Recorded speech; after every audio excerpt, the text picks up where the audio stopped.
नमस्कार दोस्तों, आज चर्चा करेंगे डेंगू की, जिसे कि डेंगू भी कहा जाता है।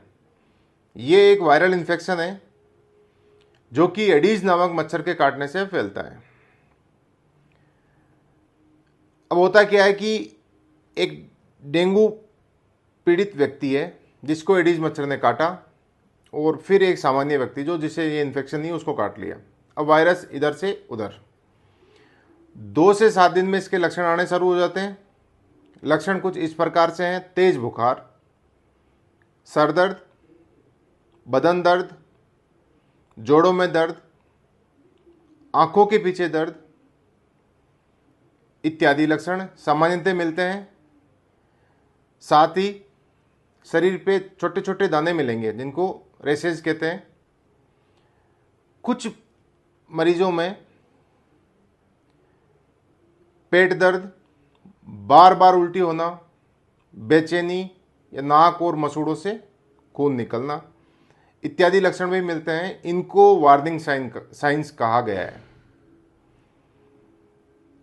लक्षण आ जाएं तुरंत अपने नज़दीकी डॉक्टर साहब है उनसे मिलना है, कुछ जांचें होगी, उसके बाद में आपका ट्रीटमेंट चालू किया जाएगा। ट्रीटमेंट में सिम्टोमेटिक ट्रीटमेंट रखा जाता है, एंटीवायरल का कोई उपयोग नहीं किया जाता है। बुखार के लिए पैरासीटामोल दी जाती है, आइबुप्रोफेन और एस्पिरिन को अवॉइड किया जाता है कि इससे जो ब्लीडिंग है उसका खतरा बढ़ जाता है। पेशेंट को रेस्ट दी जाती है, हाइड्रेशन मेंटेन करो, और ज़रूरत पड़ी तो आईवी फ्लूइड थेरेपी दी जाती है। हर डेंगू के मरीज को हॉस्पिटलाइजेशन की ज़रूरत नहीं पड़ती है और ना ही प्लेटलेट चढ़ाने की ज़रूरत पड़ती है। तो ये एक मिथ है कि हर डेंगू के मरीज में हॉस्पिटल में एडमिट करना पड़ेगा या फिर प्लेटलेट चढ़ानी, ऐसा नहीं है। सामान्यतः सिम्टोमेटिक ट्रीटमेंट से भी ठीक हो जाता है, पर वार्निंग साइन मिले तो अपने डॉक्टर साहब से कंसल्ट करो और आगे का ट्रीटमेंट वो देखेंगे।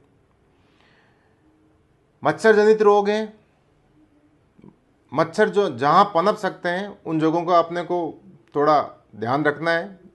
घर के अंदर कूलर हो गए, गमले हो गए या टायर, बारिश का पानी इकट्ठा हो सकता है और वहाँ ये पनप सकते हैं।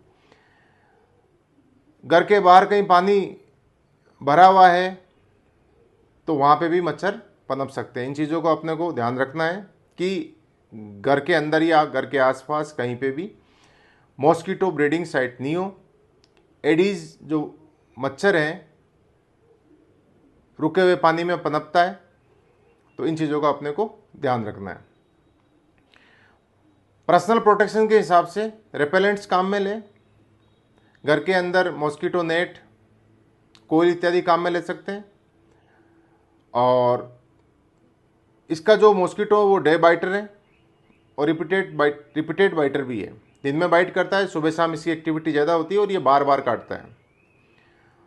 तो अपनी आउटडोर एक्टिविटीज़ को उस हिसाब से प्लान करें। समराइज करते हैं इसको कि इसके लक्षण दिखें तुरंत अपने को नज़दीकी जो डॉक्टर साहब है उनसे मिलना है। उन्होंने वैसे जैसे बताया है उस ट्रीटमेंट उसको फॉलो करना है। और जो मॉस्किटो ब्रीडिंग साइट्स है वो घर के अंदर या आसपास नहीं हो, इसका ध्यान रखें।